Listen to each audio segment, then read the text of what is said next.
Welcome to the European CME Forum podcast. European CME Forum is a not-for-profit organisation that promotes multi-channel discussion on matters relating to European and global CME-CPD.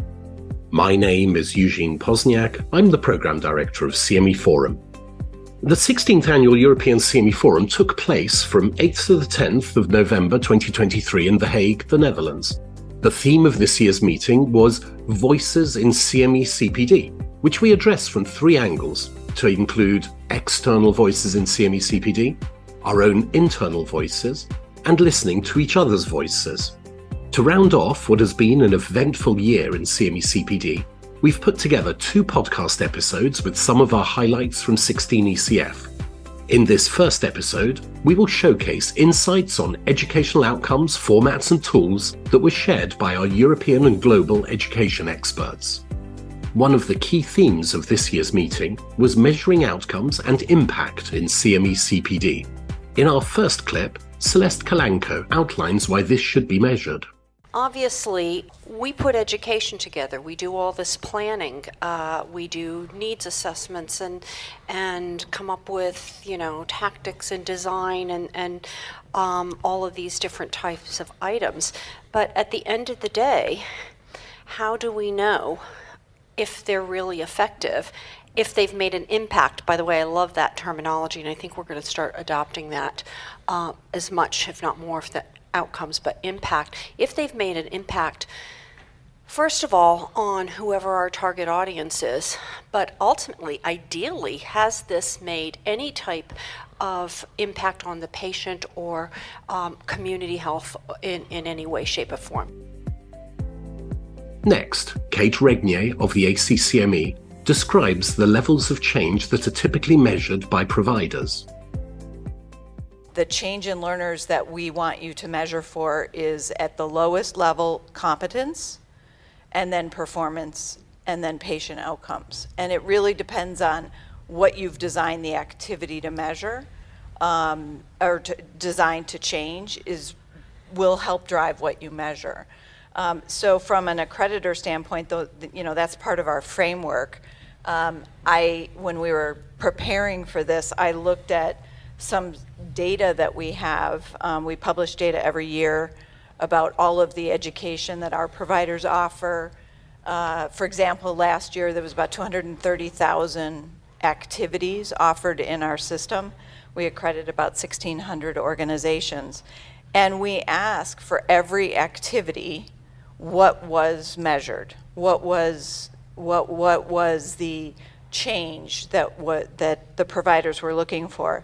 95% of the activities were focused on learner competence. Not surprising, because that's the lowest level that's required. And many of these things are additive, so you may have measured for competence right during the activity or right following the activity, and then chosen to measure for performance later. 40% of the activities are measuring learner performance, 16% are measuring for patient health, and 8% for community or population health. As you can imagine, as you go up more levels, it gets harder and harder depending on how much access to the data you have. So that's the structure, the state of where we are in our system. We're trying, we believe we have a responsibility as an accrediting body to both push and pull the educators and provide incentives for going above and beyond, going higher in the levels.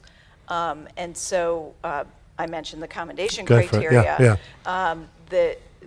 We have a category called accreditation with commendation that gets organizations 2 extra years.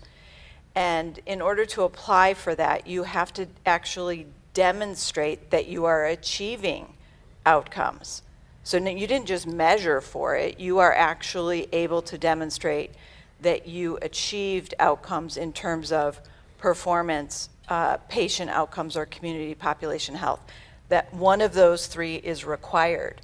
So we've chosen to use our accreditation, the core criteria as the expectation, and then the commendation criteria as the incentive to try to push towards the higher levels. We also heard perspectives on evaluating impact in education from Stephen Kufchuk, Dean Beals, and Kate Regnier. Evaluating impact is a process. It's not one and done. A lot of times it's going to be embedded to other things that are complementing education. So even if we did a really sophisticated multimodal performance improvement, quality improvement initiative paired to this, there's confounders, there's things that are outside this that are going to drive change in organizations. So it takes a lot to study these. And I think as educators, the challenge is here is, well, are we doing our part in designing a plan to get data and at least learn, are we moving the needle in some direction? Are we learning from the learners? And will that help us for the future planning? But I think, what we recognize is that in the United States, we are fortunate that we have access to electronic health records, to claims data, even though not a lot of people are still using them. Mm-hmm. But we're fortunate that we have access to that. And from my perspective, I think that's where our industry is heading, because it is getting harder and harder to get results from learners, particularly post-activity. And at the end of the day, we also, are asking learners, did you make practice change? And anybody that spends an hour sitting listening to something is probably going to tell you they did. So how do we really demonstrate that? And that's what these higher level outcomes can hopefully do.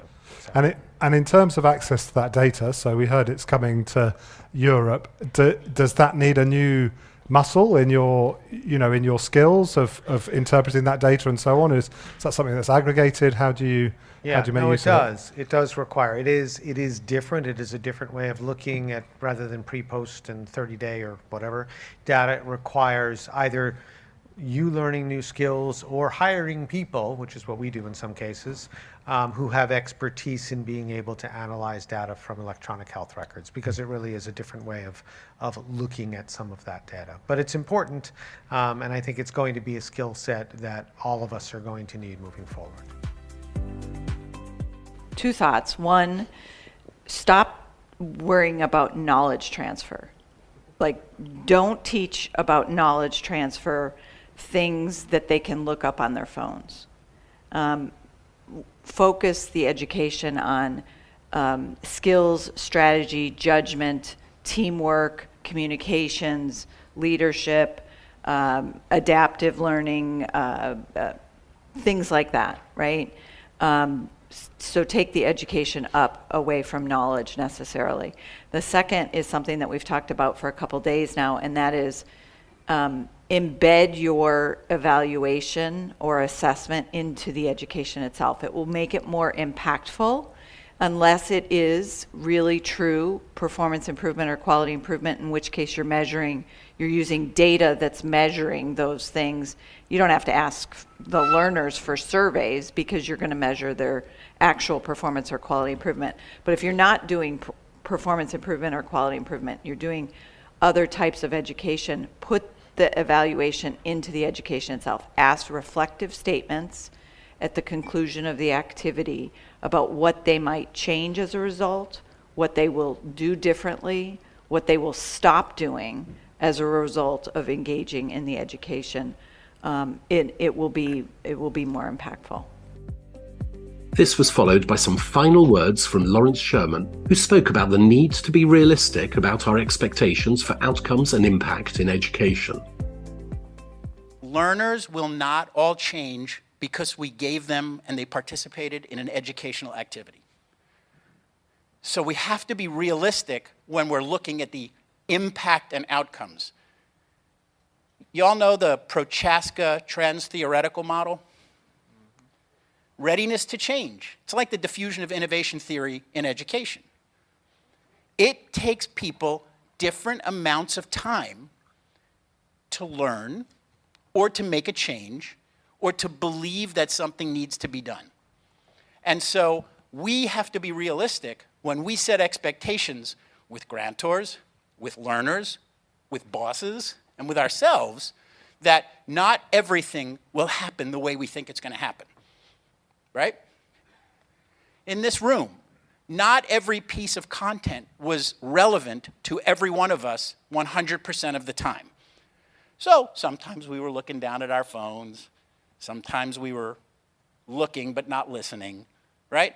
Same with our learners. We can't assume that 100% of an activity is relevant to 100% of the learners 100% of the time. Now, maybe it is, maybe it's not. If it's curricular, maybe it is. But we have to be realistic with it, and we have to set the expectations. That's why it's okay if somebody starts a 15-minute CME activity and stops at 7 minutes. Why?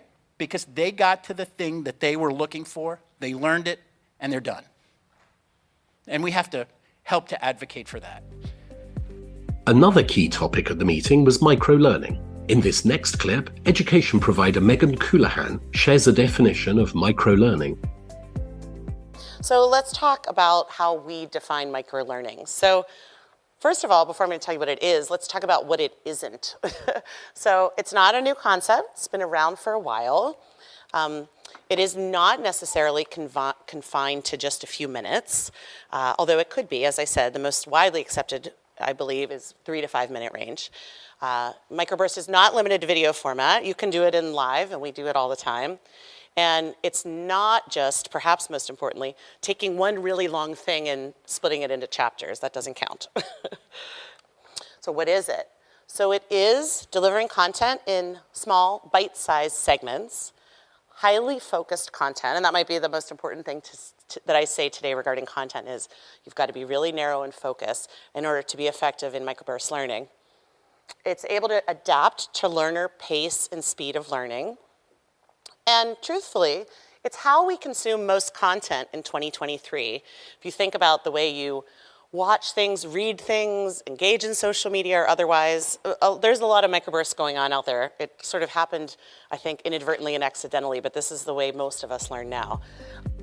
We next hear the perspective of Meindert Sosseff, a consultant surgeon and educationalist who joined us for our Getting to Know Our Audience session. Again, in our daily practice, we're moving to shorter formats. We came from a whole day of training, and it's quite an impact.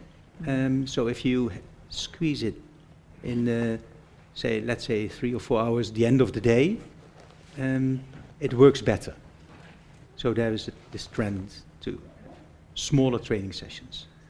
And in terms of sort of more digital education like webinars, podcasts, would you prefer them to be shorter, 10, 15 minutes, or do you think there's place for, 60-minute, 90-minute webinars? The popular webinars and e-learnings are short. Reinhard Griebenow then went on to describe the impact of microlearning in CME-CPD. We are definitely not living in a culture of learning regarding what the individual physician can invest into CME and CPD. So the question is how to serve the profession indeed with the best education, and this will still be an array of different CME modalities. This is not to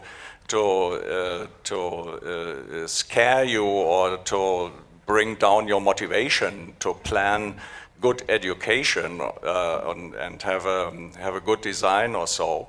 But you need to be aware that there are two realities. Those coming to attend your one-day online or in-person meeting, having the opportunity to do that, traveling with you the journey you have designed.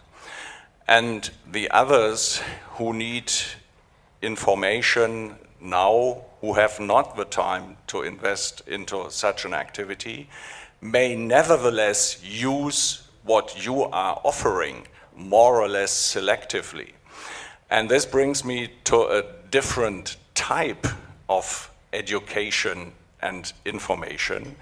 And that's that one of the early questions has been, you have heard from Alison, what should the participant be able to do? What will the participant be able to do? And that's how does the educational offer align with the time frame the participant can afford now. And this brings us to a completely different type of education, means that you have to solve a patient problem now.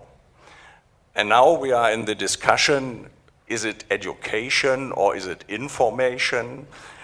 I think it's always education as long as it serves to treat your patients appropriately or better than before.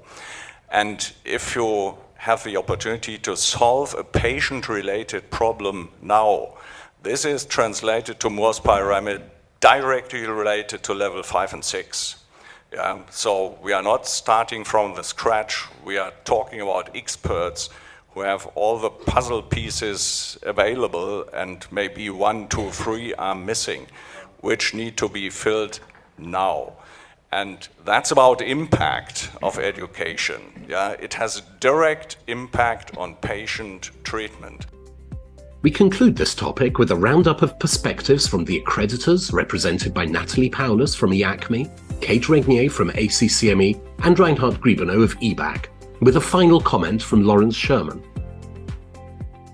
Yes, so we are, I would say, a very traditional organization. So doctors feel that in 15 minutes you may not learn as much as taking, for example, an e-learning activity over 1 hour.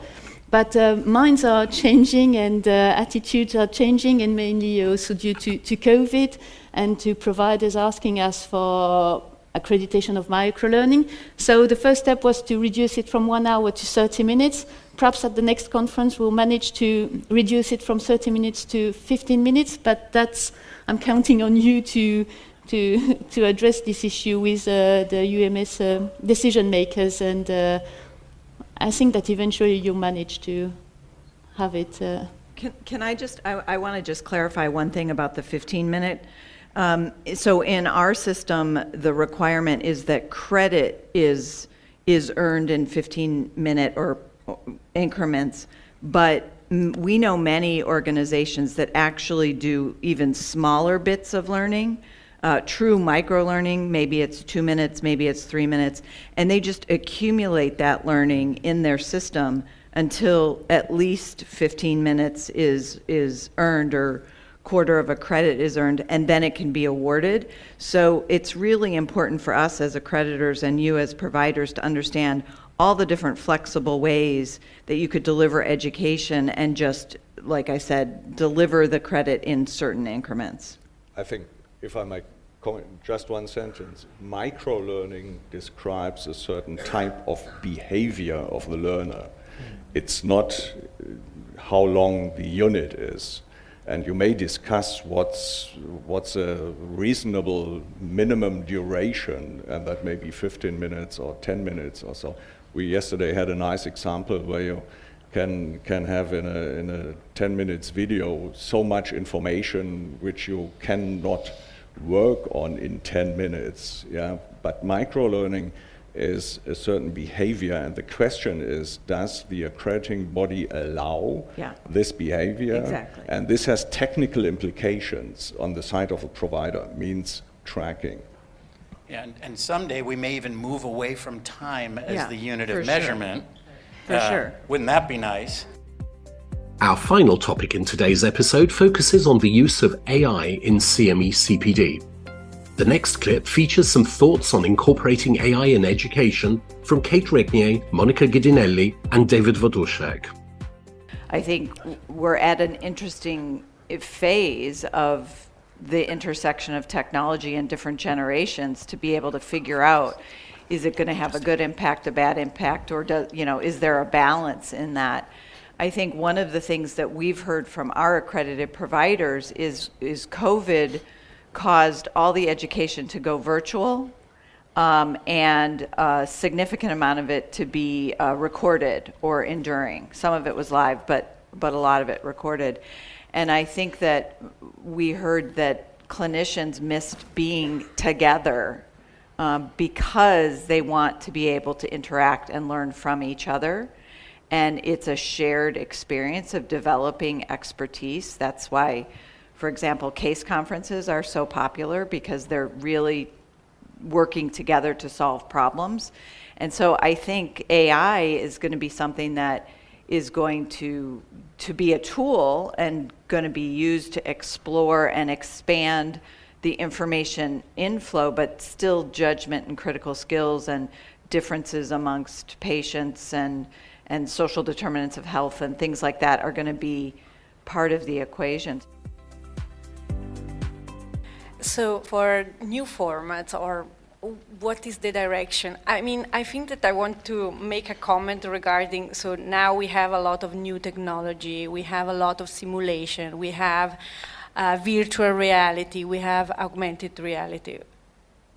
But the thing is, the cost of these new technologies are very high. And again, there is always a budget cut for education. So there is a tendency to have more technology that is costing more, but the money put into education is reduced. So there is a little bit of an imbalance. So I would say that the future is to find the less expensive and most effective way to deliver education and not go into the most fancy one. And this is always something that we have to consider. What is the what is the basic way in which you can have and you can fill this educational gap? And this is what we should look at, and not having these new formats and looking really what are the gaps that we have to fill and find the right solution for that. And certainly AI in the use will induce further changes. Correct. And induce perhaps some people not only to rely too heavily on that, but even to become addicted in a way. Sure. You know, so. I mean, but everything that's introduced in human civilization changes. First changes, but has positive and negative effects. So I think we cannot say, oh, we don't like AI, so it won't go away. We have to adapt, we have to be careful, we have to warn, seeing best side effects, but that's as far as we can go. I mean, Susan, this is a very difficult question, but I think that we have really to educate not surgeons. I talk about surgeons because, of course, is the, let's say, the one that I interact most with. Healthcare professionals in interpreting and being able to use that is like an analogy with the cars, the one that are auto-guided. Who is responsible if you have a car accident? Is the company that built the car, or is the driver? So with AI and this technology will be the same. The doctors and the whoever needs still to be able to use it and interpret the data. And if it's giving you the wrong answer, you should be able to understand how to deal with certain type of, and with decisions. Maybe, so you need still to have all this into place, otherwise it will not work. Another aspect covered by Kurt Snyder and Stephen Kufchuk was how CME-CPD providers will need to adapt with the new technology. I'm not sure if this is positive or not, but I think the business of CME is going to change a lot in the next 10 years. You know, the pandemic helped us all get a little bit more online, but I think the reality is the people in this room are small players in the technology world. Entities like Google, Coursera, edX, they're coming, and they're going to come with massive numbers and the ability to target your learners in a way that it's really going to be hard for us to compete with. And so I'm predicting that there's going to be a lot of consolidation. And you know, Kate mentioned this notion of don't even worry about knowledge transfer. You know, the amount of information that will be available online will be so ubiquitous that it'll be hard for us to compete in that space. By the way, another negative to that, there'll be a lot of misinformation out there as well. Correct. So that will be a challenge that we will all have to deal with. But my thing, and this isn't really meant to be a concern, I think it's also, we have to think about how we can adapt our local meetings to leverage all that knowledge that will be available out there. But I don't think historically we have thought of these major companies as competitors. But I think in the future, in the near future, there will be competitors out there that are very, very big and are providing information. There's lots of positives to that too, by the way. A lot of information is based in countries like Europe and the US are hard to get to in places around the world. And so there will be a little bit of democratization of this education. So again, there's lots of positives to this. There's also lots of, we talk about assessments. I think that the slickness of these tools will allow to pinpoint learners what they need at the time, up to date here, and they've almost have a monopoly at the point of care. I think more and more there'll be competition in that area, and so the amount of information coming is going to be amazing, and how we're going to have to adapt to figure out where we fit into that. So it's going to be amazing next 10 years.